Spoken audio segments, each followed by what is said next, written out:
Chegou a hora de ouvirmos a Palavra de Deus. Momento da Palavra. Momento da Palavra. Graça e paz, tudo bem? Quarta-feira, dia de reunir a família, pegar a Bíblia e meditarmos na Palavra do Senhor. Antes de mais nada, quero pedir perdão a você se você ouviu algum barulho durante essa mensagem. Está havendo ainda uma obra aqui em frente à minha casa.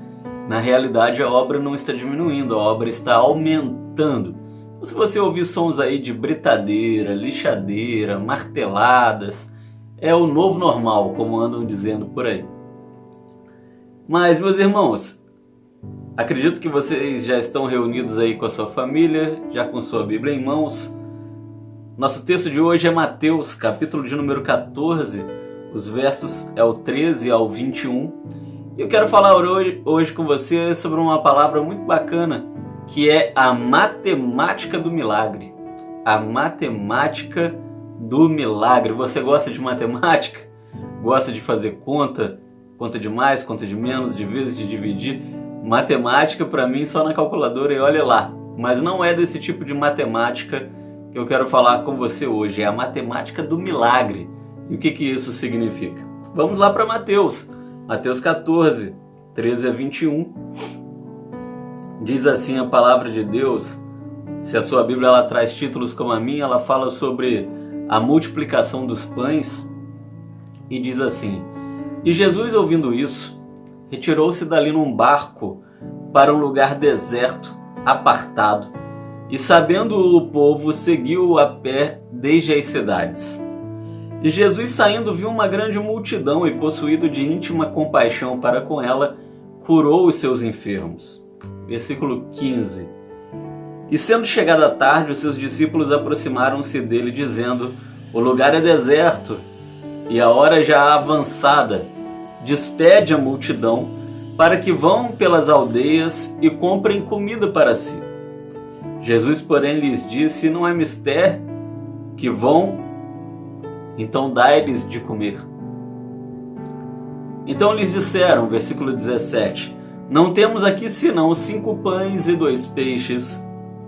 E disse ele, Jesus, Trazei-mo aqui. E tendo mandado que a multidão se assentasse sobre a erva, tomou os 5 pães e os 2 peixes, e erguendo os olhos ao céu, os abençoou, e partindo os pães, deu-os aos discípulos, e os discípulos à multidão. E comeram todos e saciaram-se, e levantaram dos pedaços que sobrejaram 12 cestos cheios. E os que comeram foram quase 5.000 homens, além das mulheres e também das crianças. Amém? A matemática do milagre.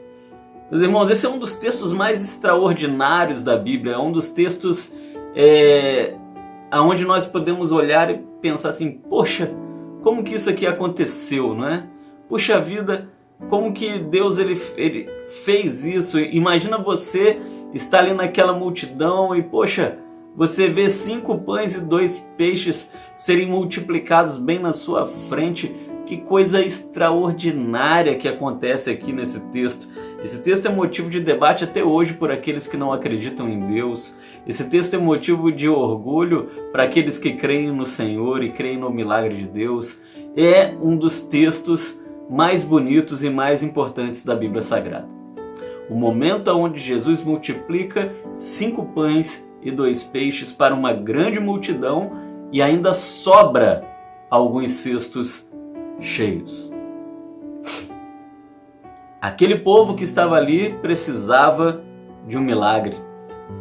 Aquele povo estava seguindo Jesus, aquele povo estava faminto.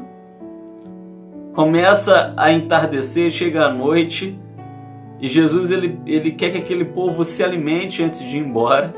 Mas como? Era impossível, ninguém tinha nada. A pessoa que tinha mais ali no meio deles tinha 5 pães e 2 peixes, né? Que não há pessoa, mas que conseguiram com algumas pessoas ali. E aí? E Jesus faz essa multiplicação. E quantas vezes nós precisamos de um milagre na nossa vida? E milagres não têm limites, eles podem ser em qualquer área da nossa vida. mas nós acabamos não vivendo esse milagre.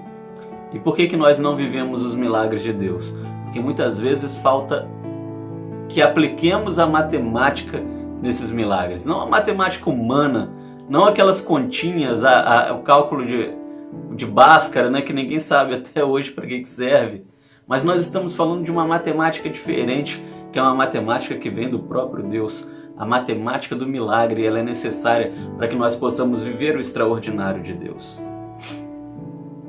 Em primeiro lugar, no versículo de número 15, quando nós olhamos para o nosso texto dessa noite, nós entendemos que para vivermos um milagre de Deus, a primeira operação da matemática de Deus que tem que acontecer na nossa vida é diminuir a hipocrisia até que ela acabe. Versículo de número 15, aqui de Mateus capítulo 14, diz assim: sendo chegada já a tarde, os discípulos aproximaram-se dele dizendo: o lugar é deserto e a hora já é avançada. Presta atenção na hipocrisia. Despede a multidão para que vão pelas aldeias e comprem comida para si. Os discípulos, eles não estavam preocupados com a multidão. Os discípulos, eles olhavam para aquela multidão e eles não se compadeciam dos problemas que ela estava vivendo. Os discípulos olhavam para aquelas pessoas e não entendiam que ali haviam pessoas com fome, que ali haviam pessoas enfermas, que ali haviam pessoas que nem tinham dinheiro para comprar comida, que estavam tão somente perdidas correndo atrás de Cristo porque precisavam de um milagre. E lendo o contexto aqui imediatamente anterior, nós vemos que João Batista, ele havia sido morto pelo rei, e os discípulos, eles estavam naturalmente assustados, né, com medo que algo ruim também acontecesse a eles e a Jesus. E apesar de um discurso tão piedoso de Jesus, apesar de um discurso tão misericordioso de Jesus, na verdade, eles queriam apenas se livrar daquela gente. Aqueles pastores, vamos dizer assim, porque é o que eles eram, eles queriam se livrar daquela multidão, porque uma multidão com fome sempre é um grande problema e um tumulto facilmente poderia desencadear com eles sendo o centro das atenções. E era tudo que eles não queriam naquele momento, estavam vivendo um ambiente de perseguição. Chamar a atenção não era algo que eles queriam. Entender os problemas daquela multidão, se compadecer com eles, é algo que eles também não queriam.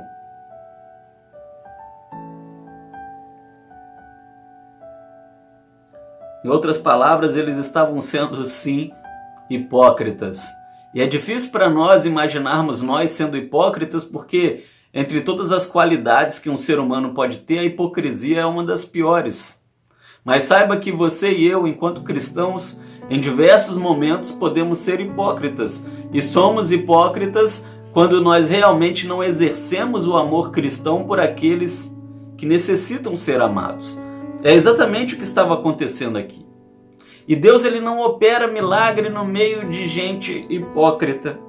Mas Jesus, ele não engoliu a farsa daqueles discípulos. Jesus, ele diz: olha, a multidão não precisa ir embora.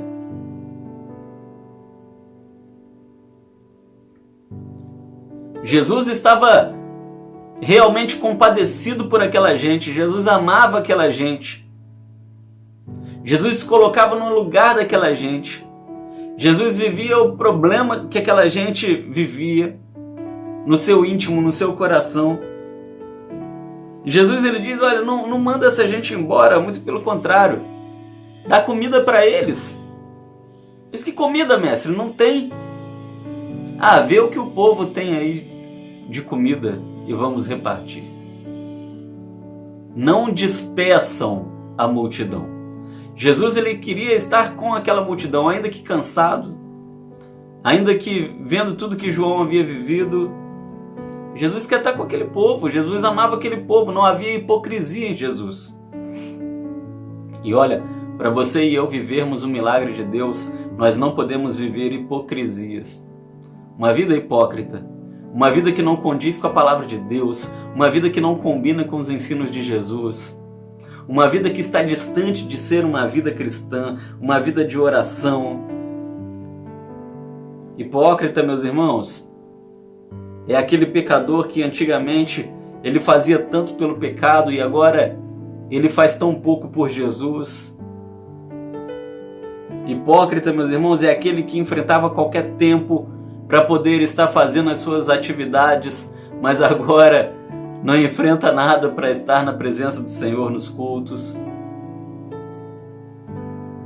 Hipócrita, meus irmãos, é aquele que gastava grande parte do seu salário em vícios, bebedeiras, drogas, prazeres mundanos e agora pensa e acredita que o dízimo é pesado e sem propósito.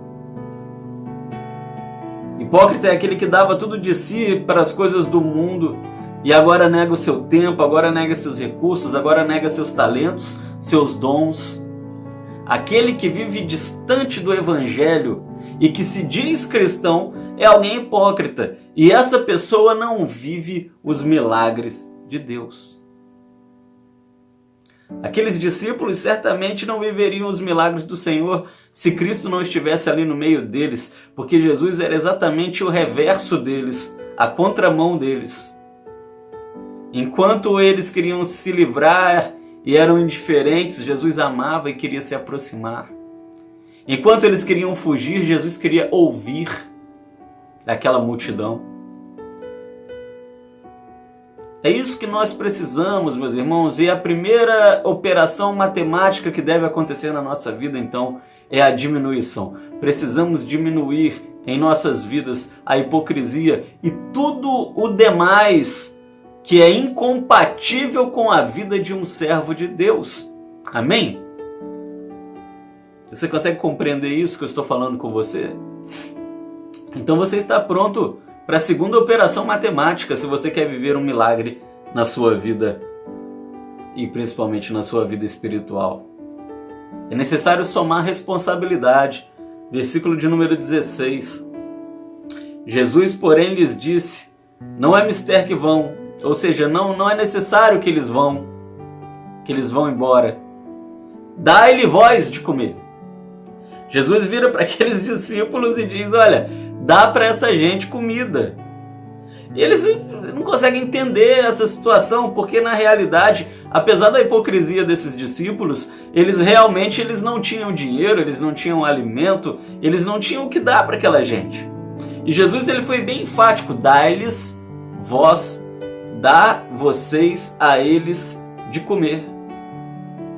O que Jesus está querendo dizer para aqueles discípulos é que o problema da fome daquela multidão era deles. O problema da fome deles é um problema nosso. É nossa responsabilidade.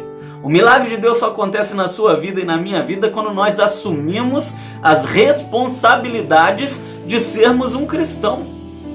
Olha, ser cristão, ser cristã não é para gente fraca, não é para gente que não quer nada com Deus. Ser cristão e ser cristã é assunto, é papo para quem tem responsabilidade cristã, para quem quer ter um compromisso e um pacto com Deus e viver uma vida completamente diferente daquela vida que era vivida antes do encontro com o Senhor. É um casamento, é um pacto. Em um casamento e um pacto nós sabemos que há ali obrigações, né, e não apenas direitos. Jesus ele diz: olha, isso aqui é nossa responsabilidade. E Jesus ele não vai fazer nenhum milagre de multiplicação em nossas vidas, um milagre, enquanto nós não assumirmos a nossa responsabilidade. Talvez Jesus ele vai multiplicar, mas não para mim, não para eu satisfazer os meus desejos, os meus caprichos, mas ele vai multiplicar na vida daqueles que realmente tenham condições de dar conta das missões que Deus tem entregado a nós, que é cuidar do próximo. Às vezes nós somos ungidos pelo Senhor com uma bênção muito grande, uma bênção material mesmo que eu estou dizendo, para nós abençoarmos outras vidas. Tudo aquilo que Deus nos dá é para abençoarmos outras vidas. seu carro, sua casa, seu dinheiro, seus bens, seus dons, talentos.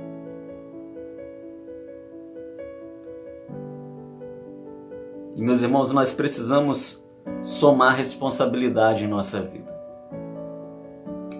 É muito triste para um pastor quando ele ouve que ali no seu rebanho há ovelhas que não querem responsabilidade com as coisas de Deus. Agora está muito prático para nós, né? Nós estamos vivendo esse tempo de pandemia. A nossa igreja, por enquanto, está aqui, né, no culto à distância, mas daqui a pouquinho nós estamos voltando para o templo, daqui a pouquinho nós estamos voltando para a casa do Senhor. Mas será que nós estaremos voltando dispostos a assumirmos responsabilidades cristãs? Será que nós queremos assumir responsabilidade ministerial? Será que nós queremos assumir responsabilidade com o nosso dom, com o nosso ministério, com o nosso talento? Será que nós vamos querer assumir responsabilidade com aqueles que ainda não tiveram um encontro com o Senhor e que carecem de pessoas que cuide delas, que as ame? Estou lendo um livro e esse livro ele fala algo muito curioso e que serve para todos os cristãos. O apóstolo Paulo, em determinado momento, ele disse a algumas pessoas: eu sou mãe e pai para vocês. Essa era a visão ministerial que o apóstolo Paulo tinha a respeito de si mesmo. Quando ele se pensava, ou quando ele pensava em si mesmo como mãe daqueles cristãos, ele pensava como alguém que cuidava, que provia o leite. E quando ele pensava em si mesmo como pai daquelas pessoas, daqueles cristãos, ele pensava em alguém que provia as coisas, que era o protetor. E olha, nós precisamos assumir responsabilidade cristã de prover, de cuidar daqueles que precisam, daqueles que ainda não tiveram um encontro com o Senhor. E somente quando nós somarmos responsabilidade cristã na nossa vida é que nós começamos a viver o extraordinário milagre do Senhor, ou os extraordinários milagres do Senhor. Quando nós olhamos para a palavra de Deus e vemos os homens e as mulheres que viveram milagres, nós vemos pessoas que tiveram uma grande responsabilidade para com Deus. Eu levo você a pensar, por exemplo, em Ana, né? Ana, aquela mulher que não poderia ter filhos, e ela está ali no templo orando, clamando, chorando, pedindo a Deus um filho, e ela faz então um combinado com Deus, vamos dizer assim. Ela diz: olha, me dê um filho, e se o Senhor me der um filho, ele vai servir ao Senhor. E é interessante que Deus, ele dá um filho a Ana. E já pensou? Ana pega o seu filho e entrega em determinado momento o seu filho no templo, né, no templo do Senhor, ao profeta Eli, para que ele aprendesse a ser um servo do Senhor. Ana, ela tem uma vida com Deus, mas ela é responsável com as coisas de Deus. E não apenas Ana, né? Eu poderia citar aí uma porção de pessoas que viveram milagres extraordinários, mas eram pessoas responsáveis diante do Senhor, como José do Egito. Ele era responsável com a sua integridade espiritual. Meus irmãos, quando nós assumimos a nossa responsabilidade cristã, nós voamos alto.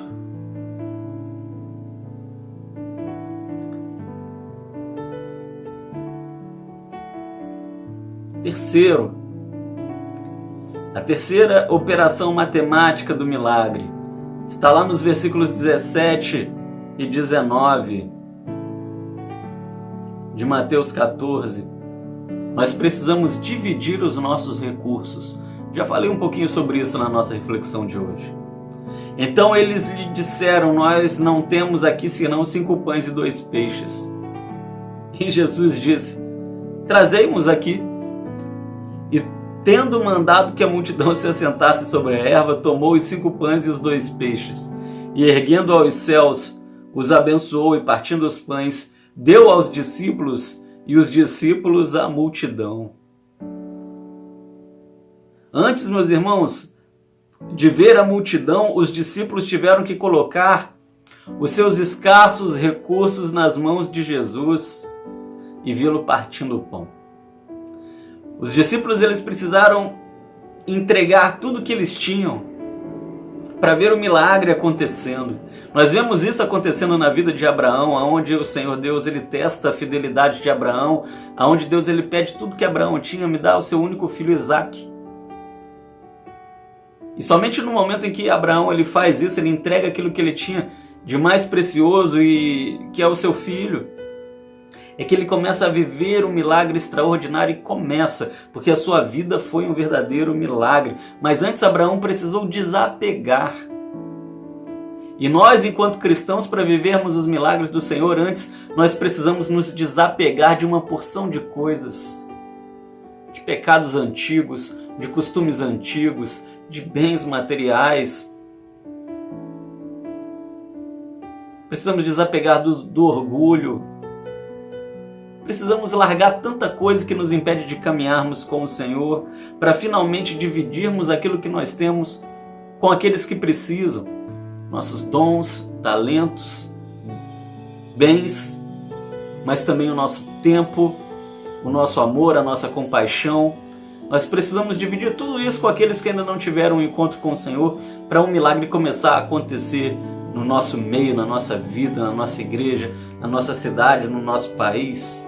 Nós estamos vivendo um tempo de gente muito egoísta, né? De gente que quer muito para si e ao mesmo tempo tem uma dificuldade enorme de abrir mão de alguma coisa para o próximo. E olha como que nós precisamos dividir aquilo que nós temos com quem não tem. Antes de nós vermos o milagre da multiplicação em nossas vidas, nós temos que fazer a mesma coisa. Nós temos que colocar todos os nossos recursos em suas mãos e deixá-lo dividir à vontade. Perceba que os discípulos eles têm que abrir mão daquilo que eles têm, 5 pães e 2 peixes. Mas a palavra diz que há uma multiplicação na vida deles. Por quê? Eles entregam 5 pães e 2 peixes. Mas eles recebem de volta o alimento daquele dia e sobra 12 cestos cheios. Muito mais do que aquilo que eles tinham, porque quando nós entregamos para Deus aquilo que é precioso, o Senhor ele devolve e multiplica na nossa vida. A matemática de Deus é uma matemática muito diferente. A matemática de Deus é uma matemática que desafia a razão e a lógica humana. Concluindo, em quarto e último lugar, a quarta operação da matemática de Deus, que opera na nossa vida um milagre, é a multiplicação. No versículo 20 e 21. E comeram todos, e saciaram-se, e levantaram dos pedaços que sobraram 12 cestos cheios. Entregaram 5 pães e 2 peixes, sobrou 12 cestos cheios. E os que comeram foram quase 5.000 homens, além das mulheres e crianças. Podemos ter certeza que a multidão era enorme. Era enorme. Mas essa operação da matemática do milagre não é o homem que faz, é Deus quem faz, amém? É Deus quem faz. Quando o homem de todo o seu coração e sem reservas, ele faz as 3 primeiras operações que nós falamos aqui nessa noite, sem pestanejar, sem hesitar. Deus ele faz a última, a tão esperada e maravilhosa multiplicação. Olha, eu quero concluir dizendo para você que não vai faltar nada, nem para você, nem para ninguém. Os escassos recursos dos discípulos eram insuficientes até para eles mesmos. Pensem e entendam isso. Não dava para eles naquele dia o recurso que eles tinham. Mas nas mãos de Jesus, eles se multiplicaram e todo mundo se fartou e ainda sobrou muita coisa. Diminua a hipocrisia até acabar com ela. Seja qual tipo que for de hipocrisia espiritual que possa sondar a minha vida, a sua vida, precisamos nos livrar dela definitivamente, para Deus poder ter um solo fértil para Ele fazer a obra. Some responsabilidades, porque o problema é nosso, o problema do mundo é nosso, o problema das pessoas é nosso. Nós não estamos aqui à toa, mas nós estamos aqui para nos compadecermos do próximo, para nos envolvermos com aqueles que precisam. Divida seus escassos recursos, isso inclui tempo, bens, talentos, carinho, amor com aqueles que precisam, e veja Deus multiplicar na sua vida. Creia que não vai faltar nem para você, nem para mim, nem para ninguém ao nosso redor, porque Jesus ele vai multiplicar. Ele vai fazer um milagre da multiplicação em nossa vida. Essa é a matemática do milagre do Senhor. Vamos orar? Vamos falar com Deus? Após essa oração, nós ouviremos um último louvor e receberemos a bênção do Senhor. Senhor, muito obrigado, Pai. Obrigado pela sua palavra que vem ao encontro do nosso coração nessa noite. Porque nós queremos viver a matemática do milagre do Senhor. Porque nós queremos viver aquilo que é tão especial, ó Pai. A operação do Senhor em nossas vidas. Mas para isso é necessário fazermos a nossa parte. Para isso é necessário nós abrirmos mão de tanta coisa. É necessário nós lutarmos contra a nossa própria natureza. Da maneira que nós vivemos, normalmente é impossível vivermos um milagre. Mas somente, ó Pai, diminuindo aquilo que tem que ser diminuído, dividindo aquilo que tem que ser dividido, ó Pai, somando aquilo que é necessário, que nós podemos viver a poderosa e grande multiplicação do milagre do Senhor. Nos dê condições para isso, ó Deus, porque a matemática do Senhor, diferente da matemática humana, ela não segue uma lógica. Aquele que abençoa é abençoado. Ó Deus, faça uma obra em nossas vidas, faça uma obra na vida daquele que está nos ouvindo aqui nessa noite, porque eu acredito, ó Pai, que há pessoas aqui nessa noite ouvindo essa palavra e pessoas que necessitam de um milagre. Que nós possamos nos enquadrar no padrão do Senhor e sermos, ó Pai, eu não digo merecedores, porque merecedores nós nunca seremos, mas eu digo dignos de um milagre do Senhor. Em nome de Jesus. Ao Senhor toda a honra, toda a glória e todo louvor, que o milagre de Deus aconteça em sua vida e se multiplique em sua vida, em nome de Jesus. Amém e amém. Posso crer que em minha vida o milagre vai acontecer. Posso ver as promessas sendo liberadas sobre mim, sendo liberadas sobre mim.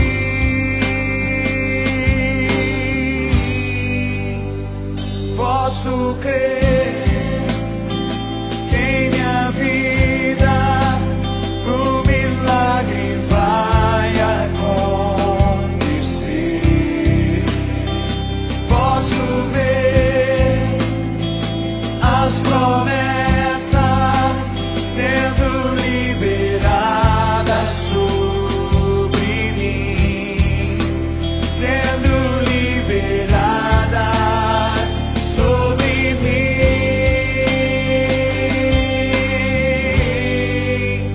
Hoje o meu milagre vai chegar. Eu vou crer, não vou duvidar.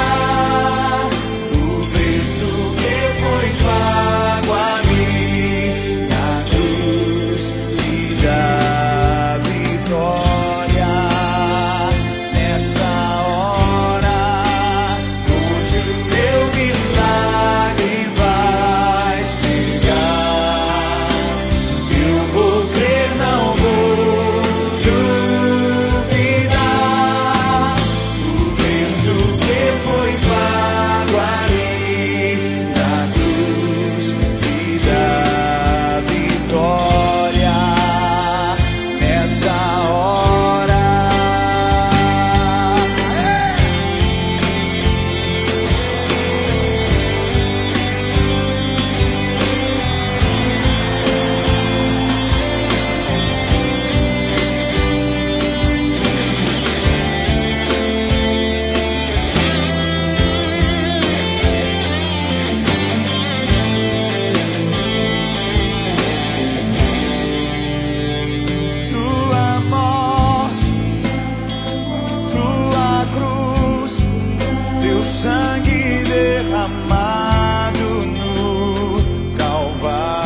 ao Senhor.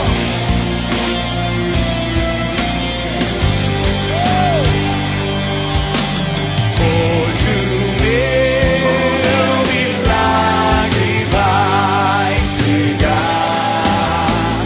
Eu vou crer, não vou duvidar. O preço que foi pago ali na cruz me dá vitória. Nesta hora, hoje o meu milagre vai chegar. Eu vou crer, não vou duvidar. O preço que foi pago ali na cruz me dá vitória. Nesta hora me dá vitória. Nesta hora, igreja, me dá vitória.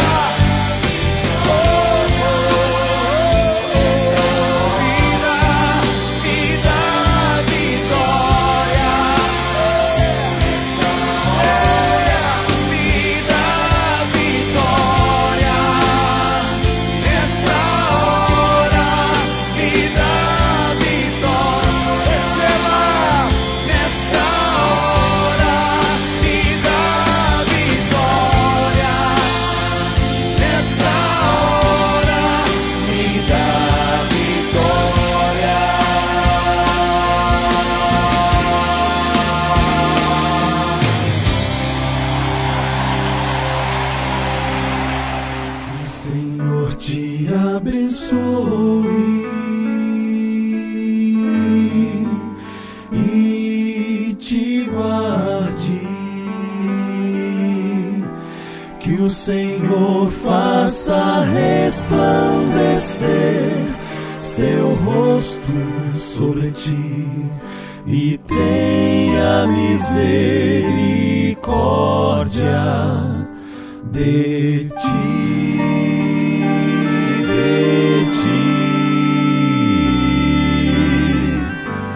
que o Senhor sobre ti levante o seu rosto